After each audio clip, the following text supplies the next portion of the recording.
Today we're going to be continuing our study in Where Love Flows Free, and we're going to look a little bit at fish. Now, if you've ever had the opportunity to go snorkeling or visit an aquarium, or simply look at a fishbowl, it's really easy to see that fish just move effortlessly and gracefully through the water. They swim in the way they were designed to. But if you take a fish out of water, it's a completely different story. I don't know if anyone has gone fishing before, but when you plop a fish off of the line onto the ground or the boat, that fish is going to unceremoniously flip and flop, and those fins that were so graceful in the water won't do anything useful on land. The English language even has coined an idiom for this scenario. A fish out of water is used to describe someone who's completely out of their element. In chapter 8 of Where Love Flows Free, we marveled at the accounts of the local fishermen being called to be Jesus' followers. How these men were so quick to step away from their profits and their professions, from what was comfortable, into something new. And we watched as their lives were completely transformed by the presence of Jesus. They were once fishermen, and he calls them to be fishers of men. And their journey is just incredible. What they get to witness.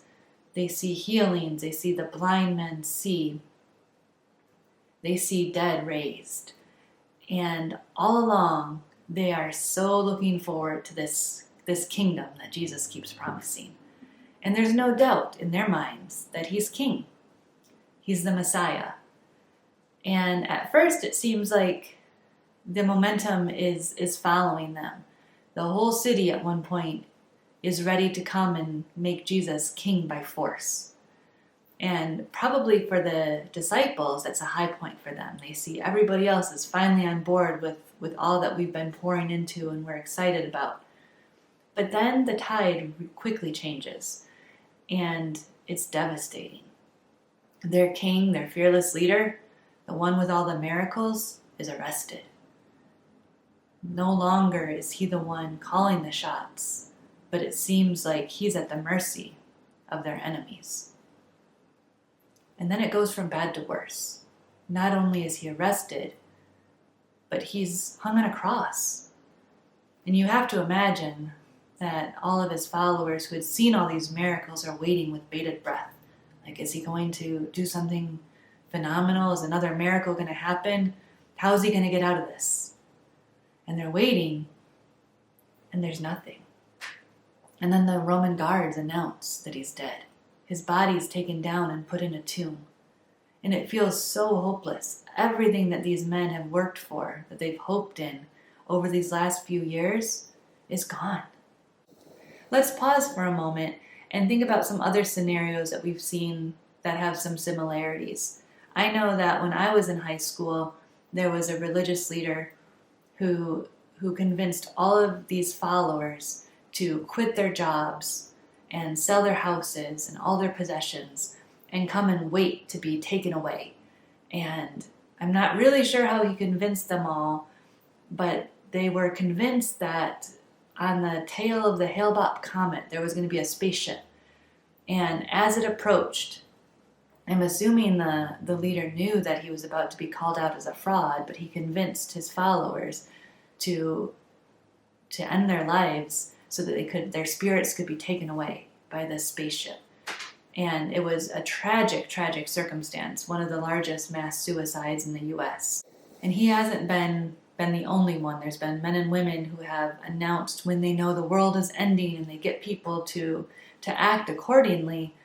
And it's pretty devastating emotionally, physically, and spiritually for these people when they find out their leader is a fraud. And God all along has known that this was going to happen. He knew that there was going to be people who claimed to be something they're not. And so gratefully, he gave us sort of a litmus test way back during the time of Moses.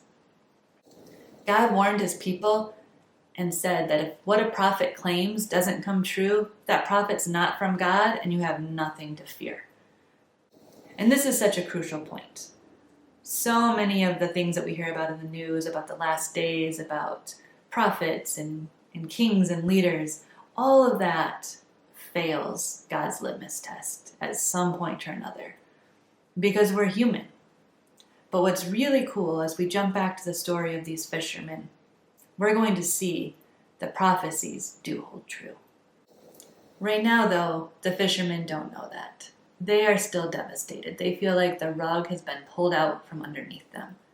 All that they've hoped for seems to have just disappeared. But by the third day, some strange things start to happen. The women come back from the tomb and they claim the body wasn't there. Another woman says that she saw Jesus. Some gentlemen go to the tomb and confirm that what the women saw was true. And so there's starting to be some rumors and some murmuring and some curiosity, maybe even a little inkling of hope that not all is lost. And then the apostles are in the upper room. They're kind of gathered together and quiet voices, trying to sort everything out, and Jesus comes and stands among them. He proves that he's not a spirit or a ghost by eating. And it's this incredible experience, but then he's gone again. And you have to imagine all of this is playing with their minds a little bit. They're trying to figure out what in the world is going on. Is the kingdom coming or is it not? Is what we hoped for coming to fruition or not? And these men, they're still floundering around trying to sort it all out. And they go back to what is familiar. They go fishing. And the Bible doesn't tell us if they were simply trying to seek a familiar place where they were comfortable and could ponder all the events going on, or if they were trying to return to their pre-Jesus way of life, something they knew they could do, they had a way to make a living. While they were untangling their nets, they were undoubtedly trying to untangle some of their emotions and their thoughts. Regardless of the why, the return to something familiar is very human. When stress hits, our brain seeks relief from uncomfortable feelings by dopamine seeking. Dopamine is a feel-good brain chemical that's released during times of pleasure.